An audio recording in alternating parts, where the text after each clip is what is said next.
catch that? Let me play it again. Did you hear it? What you just listened to is called the Dies Irae, sort of a musical cheat code hiding in all of your favorite films almost.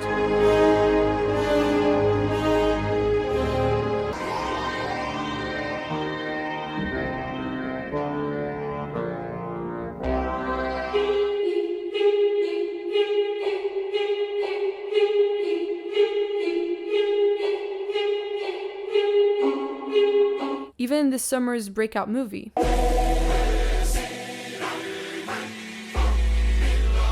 It's 4 notes, that's it. And composers have been using them for 800 years to mark one thing, the beginning of the end. You just didn't realize what it was trying to tell you. These 4 notes have survived plagues, empires, Hollywood, and every time they show up, they bring the same message. Something is ending. Today, we're following the secret of that melody, from medieval funeral rites to blockbuster soundtracks to demon boy band whose musical number is quite literally a death chant wrapped in pop perfection. And by the end of this video, you won't be able to unhear it. Dies Irae, dies illa, salve secum in favilla. This famous tune, called the Dies Irae, or Day of Wrath, first appeared in the Middle Ages, roughly the 13th century, as part of a Roman Catholic requiem mass. It's a sequence, a liturgical poem sung during funeral rites about Judgment Day, poetry and music bundled into a warning, essentially. What we hear now as the 4-note motif is a compact fragment of the chant, a descending figure that feels like a step down into something inevitable. Think of it as musical gravity. Because it was repeated in funerals and memorials, it became associated with death and final reckoning. The church wrote the tune, but composers took it and ran with it. By the 18th and 19th centuries, composers were quoting or reworking the Dies Irae to bring a sense of cosmic terror to a concert hall. Mozart and Verdi, among others, used its language to make death feel operatic and huge.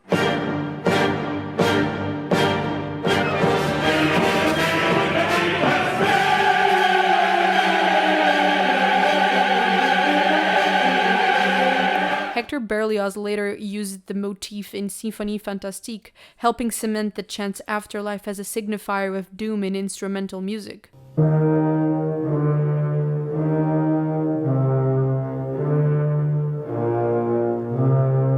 Then cinema arrived with its own storytelling needs, and the Dies Irae, already heavy with centuries of funeral meaning, was a cheat code to imply stakes. You don't need a line of dialogue when you can just play 4 notes that imply this is bad or shit's about to happen.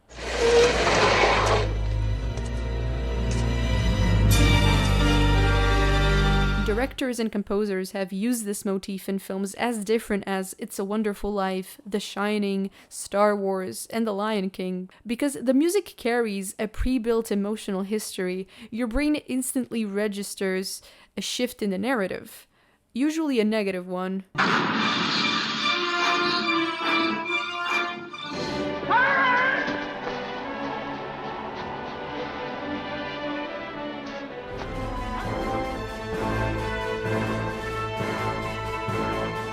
The whole reason why I'm making this video is because the other day I was listening to the soundtrack for Disney's Hunchback of Notre Dame while it was at work, and the first song, The Bells of Notre Dame, amazing, iconic song, has the Dies Irae on full blast in the middle of the song, like during the chase sequence.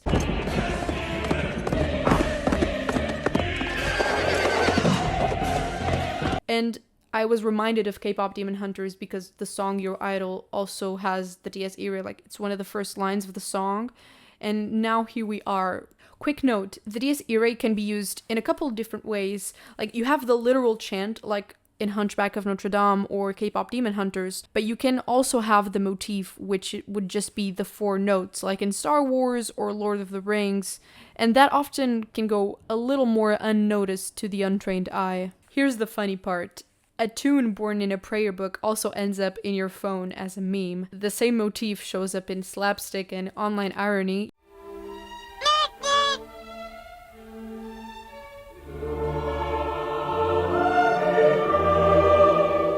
turning a musical sense of doom into sort of this cultural coping mechanism. It's this sound of catastrophe being made absurd. But memes don't erase the chant's history, they layer irony onto a deep cultural memory. When that four-note figure plays in a joke, part of you still hears the old warning, so the joke lands with a weird two-note emotional mix, comedy plus uncanny dread.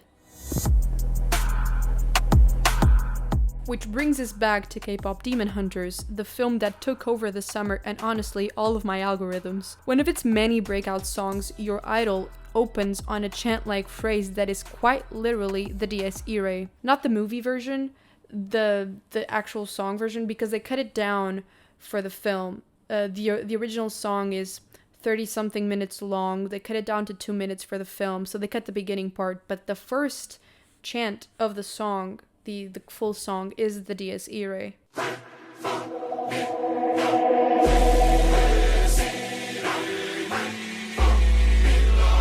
It's a chant with 8 centuries of history now playing with synths and choreography and stadium lights. The film uses this song to frame a chilling idea: idol worship as ritualized sacrifice. Fans give themselves up willingly, devotion becomes a pathway to death, and fame itself is treated as a holy offering. You don't need to know the plot to see the brilliance here. The movie is an ethnography of modern ritual. Pop as procession, stage as cathedral, fandom as congregation.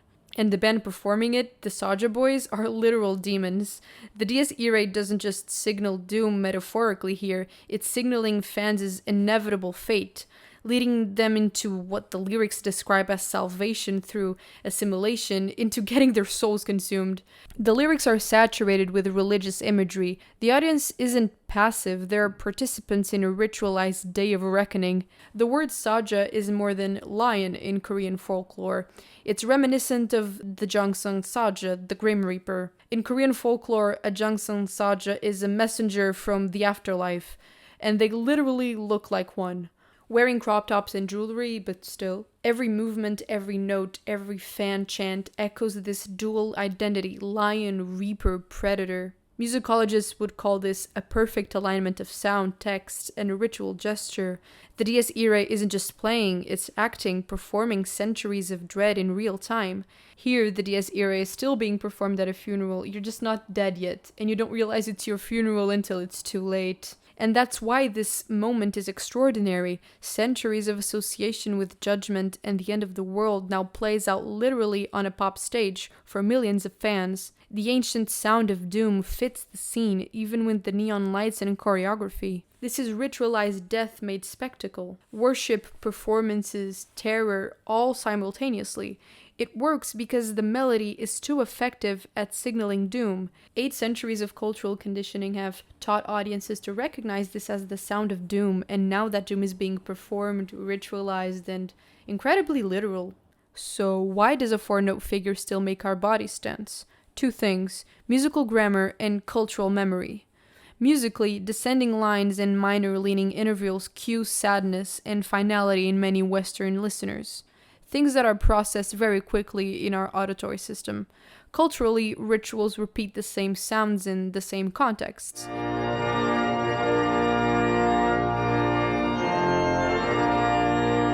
Repetition attaches meaning, and a motif repeated at funerals across centuries becomes an audible shorthand for a shift or an ending. That's why films and pop songs use pre-built musical associations. Cheat codes that shortcut the viewer's emotional work. Once, monks sang these lines to prepare souls for judgment. Now the same 4 notes show up on playlists and blockbusters, still saying something about endings, even if the exact object of that ending has changed. The Dies Irae survives because humans keep needing short, reliable ways to mark loss, danger, or moral caution. Maybe that's why we keep reusing this melody. Maybe it's a way for us to rehearse grief in small doses. Or maybe we just like a short, dramatic tune. Either way, I think the Dies Irae is here to stay. If K-pop Demon Hunters is anything to go by, it is. And I, for once, can't wait to hear more of it. Thank you so much for watching. Don't forget to like and subscribe. And if you have Any comments, any insights, any recommendations, please write them down below. I love going through the comments. I love doing this research. I'll list my references in the description. And now you'll probably be recommended another video of mine. So yeah, check it out if you're interested. Thank you so much.